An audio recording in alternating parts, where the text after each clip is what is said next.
কিসে ভাই আনে ছিনতাইকারী সেই লেভেলের মাইর দিছে তো লাগতে বলতে ওর মোটরসাইকেল ছিল, কোনো কাগজপত্র নেই, কাগজপত্র দেখাইতে বলছে। ও মনে করে পুলিশের সাথে উদ্যত বলে আপনারা আগের মতনই আছেন, আগের পুলিশই আছেন। মানে কি রে ভাই, কাগজ দেখতে গেছে নরমালি তাই জানি পুলিশে পুরো চাকরি পেলে। উনি অনেক খারাপ লোক, আমার 15,000 টাকা মামলা দিচ্ছে। হ্যাঁ, কেমনে দিছে? এই যে এদিকে ওই পুলিশে, হ্যাঁ, যে মানে যে সার্জেন্টারে ওই যে অনেক তারপরে 15,000 টাকা মামলা দিছে ওভার স্পিড ছিল। আচ্ছা আচ্ছা। তারপর আমি বল স্বীকার করছি যে স্যার আমার ভুল হয়ে গেছে, মাফ করে দেন। না পাওয়ার জন্য তো আমি করছি। তারপর আমার 15,000 টাকা মামলা 15,000? হ্যাঁ, মামলাটা দিছে, কিন্তু আপনার উনি কি করছে, লক করে রাখছে। হ্যাঁ, এখন আমি ইউকেশ করতে পারতাছি না, আমার 1 মাসের বেতন শেষ। এখন আমার কথা শুনতেছে না। দেখেন আমার 15,000 টাকা মামলা দিছে উনি। হ্যাঁ, এখন ভাই আমি কিসের জন্য ভাই? ওভার স্পিড ছিল। এই দেখেন মামলাটা লক করে। এই মাত্রই আমি এটা চিন্তা করতেছিলাম, এই যে এই রোডটাতে খুদাই গান নিয়ে বসে থাকে ওভার স্পিডের জন্য, কিন্তু 15,000 টাকা মামলা দিচ্ছে 3 তারিখে। এখন এটার আবার এই যে লক করে লাগছে, এটা ইউকেশ করার মতন কোনো সিস্টেম পাইতাছে না। মানে আমি বলে আমরা কি আগের পুলিশ কাগজ চাইলাম কেন? এটাই তো শুনলাম কাহিনী ভাই। কাগজ চাইলাম কেন? আল্লাহ, একটা লোক ওর পক্ষে নাই, কিসের তবে না এই গ্যাঞ্জাম যদি করে।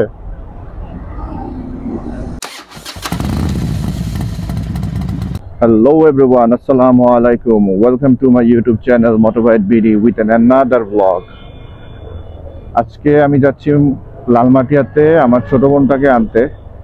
ও অনার্স ফাইনাল ইয়ার পরীক্ষা দিচ্ছে, তো সিট লালমাটিয়া গার্লস কলেজে পড়েছে। তো ওকে আনতে যাচ্ছিলাম, এখন বাজে বিকাল 5টা। I have 1 hour left on my hand. 6টা বাজে পরীক্ষা শেষ, তো ভাবলাম একা একা যাব, আপনাদের সাথে একটু বকবক করতে করতে যাই। তো একটা ব্লগ করলাম, আপনাদের দিতে পারলাম রাস্তার কি অবস্থা, আজকের আপডেট কি, আসার বিষয়ে সবকিছুই দিতে পারবো। তো এই কারণে ব্লগটা করা। তো আশা করি সবাই ভালো আছেন। আজকের ওয়েদারটা একটু বাজে হয়ে আছে, সকাল থেকে সারাক্ষণ প্রচন্ড গরম ছিল, এখন আবার দেখতেছি বৃষ্টি শুরু হয়েছে, অন্ধকার হয়ে আসছে। এখন বৃষ্টিটা না পড়লে হয়েছে। লাস্ট উইকে এরকম একবার বের হইলাম, বের হওয়ার পরে দেখি কি যে হুট করে বৃষ্টি নামছে, দেন একটা ধরাও খেয়েছিলাম। আমার ব্লগ করতেছিলাম, ওই ব্লগটা আপনাদেরকে দিতে পারি নাই, ব্লগের ভিতর বৃষ্টি শুরু হয়ে গেছে আর আমার ডিভাইসে পানি ঢুকে অবস্থা খারাপ হয়ে গেছিল। একটা সিএনজি চাপ দিছিল, ওইটার একটা শর্টস দিছিলাম, শর্টসটা দেখতে পারেন। তো মোবাইলের কল দিয়ে পানি ঢুকছিল, দেন আমি বুঝি নাই, বাসায় এসে চার্জ দিতে গিয়ে দেখি কি যে এই অবস্থা। তো আলহামদুলিল্লাহ পরবর্তীতে আমার ঠিক হয়ে গেছে, কিন্তু ঝামেলা হয়ে গেছে যে ব্লগটা করছিলাম ওই ভিডিও ফুটেজটা ফুললি রেকর্ড হয়নি, আর লেন্সে পানি লেগে ক্লিয়ার আসে নাই। তো এই কারণে ব্লগটা আর আপলোড করা হয় নাই। তো যাই হোক, আমি এখন আছি হচ্ছে খিলগাঁও মধুবাগে। আগের একটা ব্লগ আমি অলরেডি দিছি, যেটা হচ্ছে লালমাটিয়া থেকে খিলগাঁতে আসার পুরো আনকাট র ভিডিও। অ্যান্ড ওইটাতে দেখলাম আলহামদুলিল্লাহ অনেকেরই ভিউ আসছে। তো একটা প্লেলিস্ট ক্রিয়েট করবো ভাবছি, যেটাতে আমি এক এলাকা থেকে আর এক এলাকায় যেতে ঢাকার মধ্যে কেমন সময় লাগে ওইটার একটা মেজারমেন্টও হলো, আর আনকাট র একটা ভাইবও পাইলেন। যদিও অনেকের কাছে বোরিং লাগতে পারে, বাট আমি ব্যাকগ্রাউন্ড মিউজিক দিয়ে দিলে আপনাদের যদি ভালো লাগে তাহলে কমেন্ট করে জানাইয়েন কি অবস্থা। এই যে বললাম এক ঝামেলায়, গাড়িটা হুট করে থামিয়ে দিল। এই ন্যারো রোডের মধ্যে যখন বড় গাড়িগুলা ঢুকে তখন চলাচলের সমস্যা হয়। এর ভিতর আবার এই রাস্তাটা প্রচুর ভাঙাচোরা, যেটার কারণে চালাইতেও প্রবলেম হয়। তবে আপনারা যারা আমার ভিডিওটা দেখতেছেন এখনো সাবস্ক্রাইব করেন নাই, আমার চ্যানেলে নতুন অথবা পুরাতন যে রেগুলার ভিডিও দেখেন কিন্তু সাবস্ক্রাইব করেন নাই, তাদেরকে বলবো প্লিজ সাবস্ক্রাইব করেন।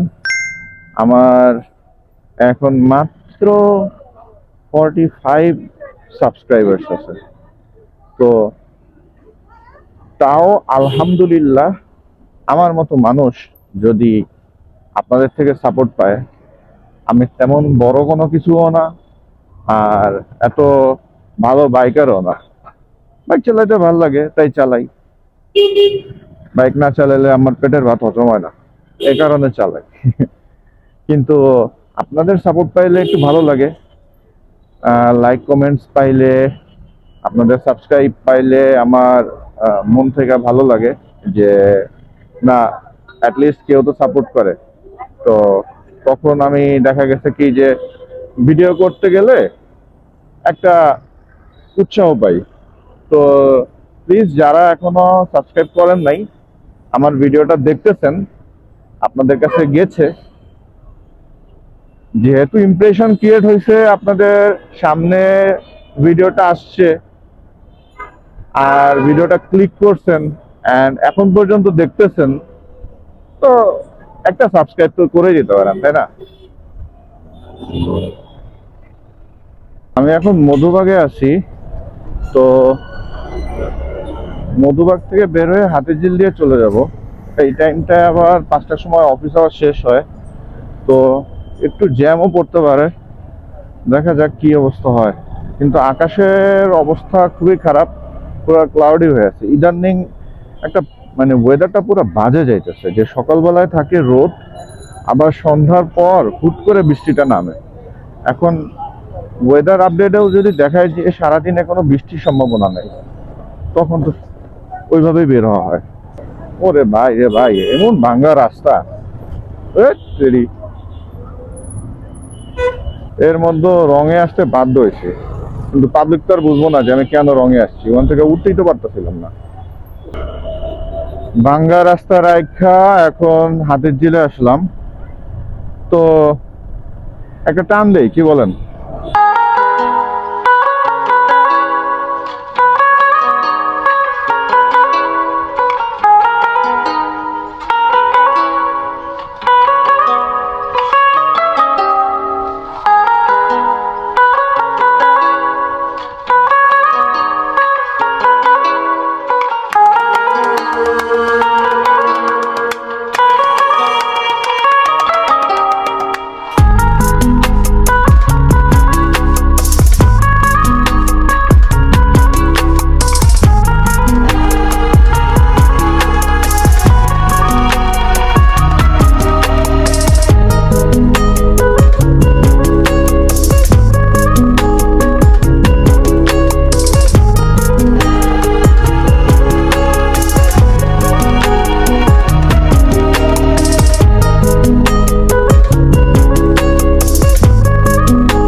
ও ওয়াও, রাস্তা ফাঁকা, আমার সিগন্যালে পড়তে হয় নাই।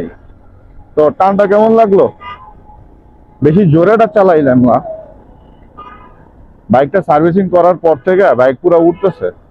আপনারা যখন এই ভিডিওটা দেখতেছেন ততক্ষণে অলরেডি হয়তোবা আমার একটা ব্লগ গেছে, যেটা হইতাছে আমি আমার 4B-টা কত টাকা দিয়ে সার্ভিস করাইছি, কোন মোবাইল ব্যবহার করতেছি ইন ডিটেইল।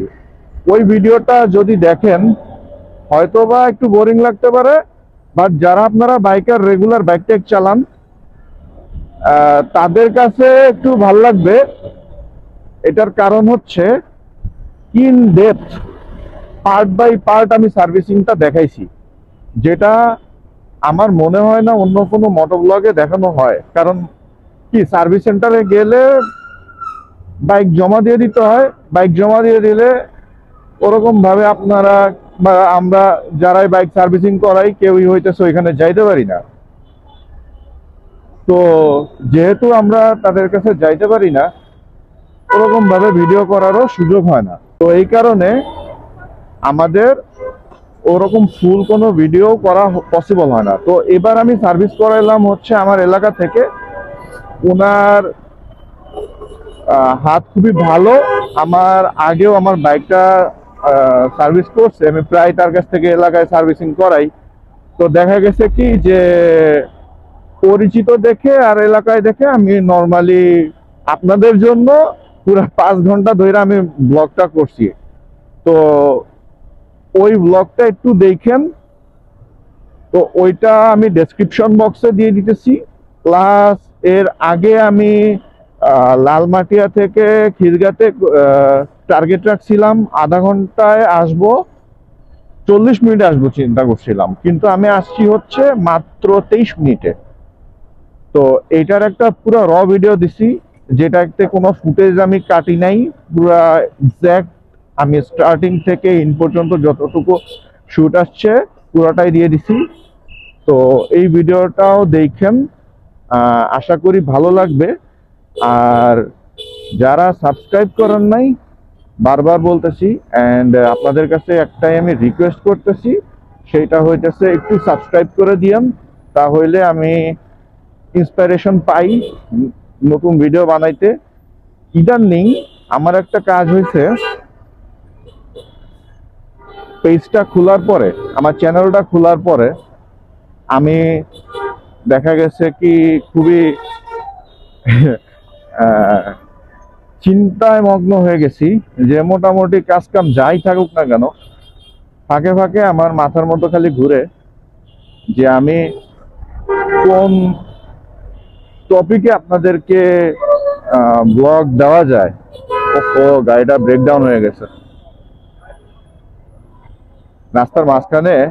বাইক গাড়ি নিয়ে যদি কোথাও যাওয়া হয়, রওনা দেওয়ার পরে যদি গাড়িটা নষ্ট হয়ে যায়, তাইলে যে কত কষ্ট হয়, মানে তা পুরা বলার বাইরে। আমরা এখন বিজয় সরণির ফ্লাইওভার থেকে নামছি, কিন্তু মাত্র আমার একটা দুর্ঘটনা ঘটতে গেছিল, তখন ক্যামেরাটা বন্ধ ছিল।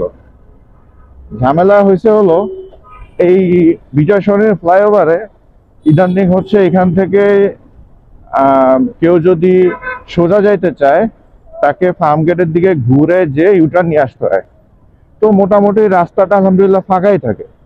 তো আমার যে প্রবলেমটা হয়েছে, ফাঁকা রাস্তা থাকার কারণে আমি জোরে টানটা দিছি, অ্যান্ড ফ্লাইওভার থেকে নামার পরে রাস্তায় পুরা অবস্থা একটা খারাপ ছিল। সেটা হইতেছে ম্যান হোলের ওইখানে যে পিচ ঢালাই যে উঁচা করা। ভাই রাস্তা যদি থাকে এরকম, রাস্তা প্লেন হইলে সমস্যা কি? রাস্তার মাঝখানে তালি দিয়া মনে হইতেছে জামা কাপড় ছিঁড়া গেছে। মানে ব্যাপারটা হইতেছে কি, আমরা যখন হতদরিদ্র যারা আমাদের বাংলাদেশে আছি, ফুটপাতে থাকে, ঘুমায়, তো তাদের দেখবেন যে রাতের বেলায় ঘুমায় আছে, তো ওদের হলো কি জামা কাপড় কম থাকে। তো একটা জামা বা একটা প্যান্ট যখন ছিঁড়ে যায়, আমাদের যাদের জামা কাপড় নাই, একটা জামা বা একটা শার্ট একটা প্যান্ট দিয়ে আমি চলতেছি, তখন দেখা গেছে কি যে ওই জামাটা বা ওই প্যান্টটা তালি করে রিপু করে চালাইতে হয়। তো আমাদের বাংলাদেশের রাস্তাঘাটও হয়েছে এরকম, মানে যেইখানে একটু ভাঙবো এমন ভাবে তালি মারা হয় যে পরবর্তীতে ওইটার উপর থেকে কেউ চালাইতে গেলে নির্ঘাত অ্যাক্সিডেন্ট করবে যদি রাস্তা ফাঁকা থাকে। তো আমার টাকা মারতে মারতে এমন অবস্থা হয়ে গেছে, নিজের পকেটের কথা হলে চিন্তা করি যে কেমনে আমি পকেটে টাকা ঢুকাবো। আরে ভাই, মানুষের হেল্প করেন না, হেল্প করলে দেখবেন যে ভাল লাগে। আমরা এখন গণভবনের পিছনে চলে আসছি।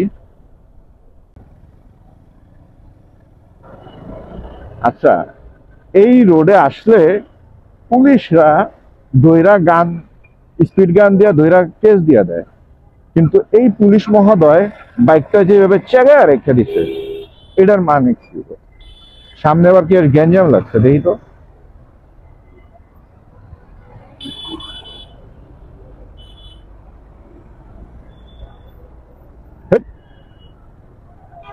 দাদা এই সমস্ত কারণে বললে সেটাও ঠিক কথা না, ব্রেক দিতে দিতে সমস্যা হয়ে যায়।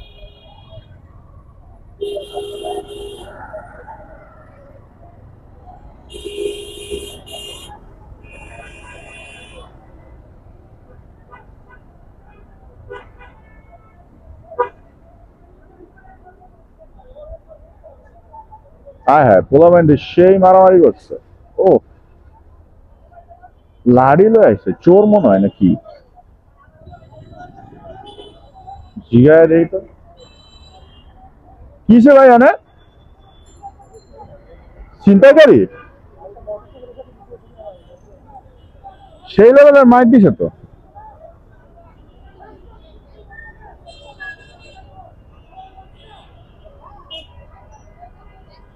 তামাশা দেখা যায়। হ্যাঁ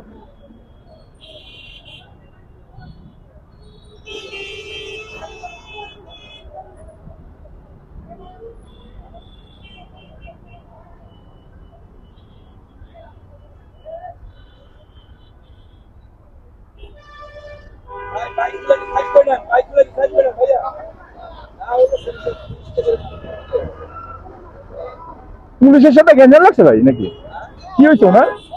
লাগছে বলতে ওর মোটরসাইকেল ছিল, কোনো কাগজপত্র নেই, কাগজপত্র দেখাইতে বলছে। ও মনে করে পুলিশের সাথে উদ্যত বলে আপনারা আগের মতনই আছেন, আগের পুলিশই আছেন। মানে কি রে ভাই, কাগজ দেখতে চাইছে নরমালি তাই জানি পুলিশের পুরো চাকরি পেলে। এটা তো আইনগত রুলসই আছে এটা ধরে নেওয়ার। শালা কাগজ দেখতে চাইছে, ওনার কাছে কাগজ নাই তো। হ্যাঁ, উল্টা পুলিশে ধমক দিছে আগের মতোই আছেন তো। নাকি ধরে মারছে, উনি অনেক খারাপ লোক। আমার 15,000 টাকা মামলা দিচ্ছে। হ্যাঁ, কেমনে দিছে? এই যে এদিকে ওই পুলিশে, হ্যাঁ, যে মানে যে সার্জেন্টারে ওই যে 15,000 টাকা মামলা দিছে ওভার স্পিড ছিল। আচ্ছা আচ্ছা। তারপর আমি বউ স্বীকার করছি যে স্যার আমার ভুল হয়ে গেছে, মাফ করে দেন। ওনার পাওয়ার জন্য তো আমি করছি। তারপর আমার 15,000 টাকা মামলা 15,000? হ্যাঁ, মামলাটা দিছে, কিন্তু আপনার উনি কি করছে, লক করে রাখছে। হ্যাঁ, এখন আমি রিকোয়েস্ট করতে পারতাছি না, আমার 1 মাসের বেতন শেষ। এখন আমার কোনো কথা শুনতেছে না। দেখেন আমার 15,000 টাকা মামলা দিছে উনি। এখন ভাই আমি কিসের জন্য ভাই? ওভার স্পিড ছিল। এই দেখেন মামলাটা লক করে। এই মাত্রই আমি এটা চিন্তা করতেছিলাম, এই যে এই রোডটাতে হুদায় গান নিয়ে বসে থাকে ওভার স্পিডের জন্য, কিন্তু 15,000 টাকা মামলা দিছে 3 তারিখে। এখন এটার আবার এই যে লক করে লাগছে, এটা রিকোয়েস্ট করার মতন কোনো সিস্টেম পাইতাছে না। মানে আমি কি করতে পারি ভাই? আমি একজন গরিব মানুষ, গাড়ি চালাই। হাই রে, এই যে কি আর করার ভাই, এখন মামলা দিয়ে দিলে কিছু করার নাই, এটা কেউ কিছু করতে পারে না। গাড়ি কোনো কিছু নাই, তাহলে আমরা নাকি আগের পুলিশ। কাগজ চাইলাম কেন? এইটা এটাই তো শুনলাম কাহিনী ভাই। কাগজ চাইলাম কেন? এইটা আল্লাহ, একটা লোক ওর পক্ষে নাই, কিসের তবে না। এই গ্যাঞ্জাম যদি করে, এই যে শালার অবস্থা বুঝছেন কি হয়েছে? একজন আইসা বলতেছে যে কাগজ, পুলিশ হচ্ছে কাগজ চেয়েছিল। হ্যাঁ, এই রাস্তা থেকে অনেকে ওভার স্পিড চালায়, তো যেটা আসলে ঠিক না। আমি নিজেও মাঝে মাঝে চালাই, কিন্তু এটা আসলে ঠিক না, ইটস ইলিগাল। তো পুলিশ হচ্ছে ওনার কাছে কাগজ চাইছে, কাগজ নাই। এইটা তো ভাই ভুল করছে উনি, রাইট? যে কাগজ চাইলে তো কাগজটা দিতে বাধ্য, উনি কাগজটা নর্মালি দিবে। এখন ওই পুলিশের কলার ধরার, একটা ডিউটিরত অবস্থা একটা পুলিশের কলার ধরে কথা বলার ডিগনিটি বা ওই রাইটটা তো আমাদের নাই, তাই না? উনি একটা আইনের মানুষ, আইনের মানুষকে আমি কেমনে গায়ে হাত দিই? তো যাই হোক, ঘটনাটা হচ্ছে এরকমই যে পুলিশ হচ্ছে কাগজ চাইছে, কাগজটা দেয় নাই, না দিয়ে উল্টা পুলিশের গায়ে হাত তুলছে। তো পরে ওখানে যে ভলেন্টিয়ারটা ছিল, মানে যারা হচ্ছে ছাত্ররা আছে ভলেন্টিয়ারি ট্রাফিকের কাজ করতেছে, ওই ছেলেটার সাথে মারামারি লাগছে। পরে দেখলাম যে বাইকারটা ছিল ও লাঠি নিয়ে আসছে। আর এর মধ্যে আরেকজন এসে যে দেখলেন আমার সাথে কথা বললো, ওনার ভয়েসটা আসছে কিনা আমি জানি না। তো উনি বলছিল হচ্ছে উনার যে দাবি, উনি হচ্ছে গরিব মানুষ। হ্যাঁ, এটা আমি বুঝতে পারছি যে উনি গরিব মানুষ, উনার বেতন নাই, 15,000 টাকার মামলা দিছে। ফুটেজে দেখতে পাইছেন যদিও। তো ব্যাপারটা হয়েছে যে ওই যে লোকটা, উনি এসে আমার সাথে কথা বললো, যাকে হচ্ছে 15,000 টাকার মামলা দেওয়া হয়েছে।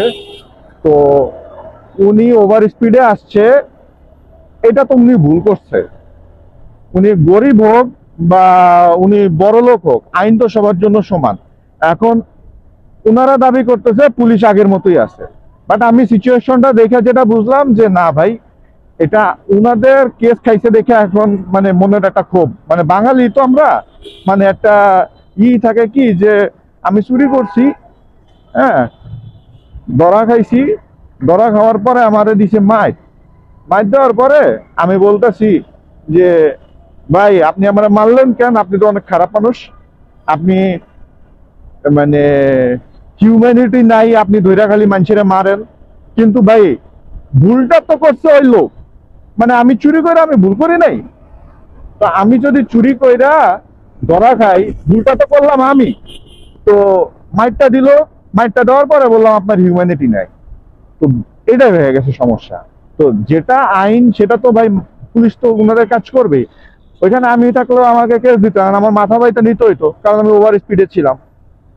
অ্যান্ড ইভেন আমার সাথে একবার এরকম হয়েছিল যে আমাকে কেস দিছে, মানে কেস দিতে চাইছিল, মানে আমার কাছে গাড়ির কাগজ ছিল না, বাইকের কাগজটা আমি বাসায় রেখে আসছিলাম ভুলক্রমে। কারণ হচ্ছে আমি অন্য একটা প্যান্টের পকেটে আমার ওই কাগজটা ছিল। তো যেই প্রবলেমটা হয়েছে সেটা হচ্ছে পুলিশ আমাকে আটকাইলো, আটকানোর পর হি ওয়াজ এ গ্রেট গাই। আমি তাকে রিকোয়েস্ট করলাম যে ভাই আমার কাগজটা বাসায় রেখে আসছি, আমাকে একটু সময় দেন। পরে উনি আমাকে সময় দিছিল।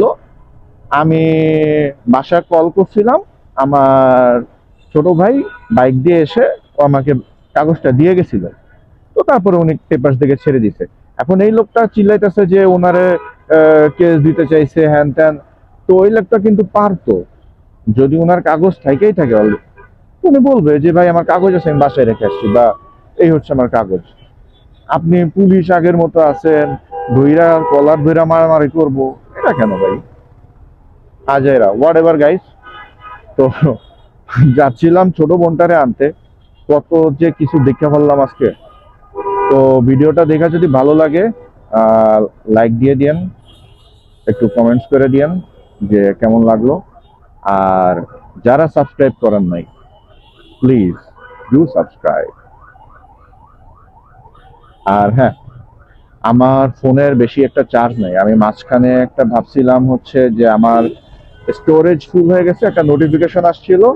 তো I was so worried at the time যে পুলিশের যেই ঝামেলাটা হলো, এই ঝামেলাটার একটা ফুটেজ আমি নিতে চাইছিলাম, বাট ভাবছি যে নিয়ে ফুটেজটা তো নিয়েছি, দেখতেই পাচ্ছেন, কিন্তু আই থট যে আমার স্টোরেজ ফুলের কারণে আমি শটটা নিতে পারি নাই। তো আলহামদুলিল্লাহ এটা আপনাদেরকে দেখাইতে পারছি। তো এটা কেমন লাগলো তো একটু কমেন্ট করে জানাইয়েন। আর যারা সাবস্ক্রাইব করেন নাই, একটু সাবস্ক্রাইব করে দিয়েন। আমি লালমাটি আর এখানে চলে আসছি, জাস্ট জ্যামটা ক্রস করলেই চলে যাব। সামনের বাইকটা একটু আগে আমার একটা চাপ দিল, দিয়ে এমন একটা ভাব দিল যে দোষ আমার, খুদাই পিক আপটা বাড়ি মারতেছে, এমন একটা ভাব যে উনি এখন ধুম 5-এ শুটিং করবে, মগার ঘরের মগা। Anyways, sorry for the slang. এই ভাই যদি কখনো এই ভিডিওটা দেখা থাকেন, তো সরি আপনাকে মগা বলার জন্য। আপনি যদি মগা না হয়ে থাকেন, তাহলে যেই ভাবটা নিলেন, তো কখনো খেলতে চাইলে খেলতে আসেন, দেখা যাবে রাস্তায়। এনিওয়েজ গাইস, এখান থেকে বিদায় নিচ্ছি। আমার বোনের কলেজে চলে আসছি, ওর ছুটিরও সময় হয়ে গেছে, আর জাস্ট 10 মিনিটস আছে। এতক্ষণ ভিডিওটা দেখার জন্য ধন্যবাদ। আর মাঝখানে যে অকারেন্সগুলো হইলো, পুলিশের স্টোরিটা, আর আপনাদের সাথে বকবক করতে করতে বোনের কলেজ পর্যন্ত চলে আসছি, সময়টা ভালোই কাটলো, আলহামদুলিল্লাহ for that. Stay tune, see you in my next vlog. Till then, ভালো থাকবেন, সুস্থ থাকবেন। দেখা হচ্ছে নতুন কোনো ব্লগে, নতুন কোনো প্লেসে। আসসালামু আলাইকুম, আল্লাহ হাফেজ, বাই বাই।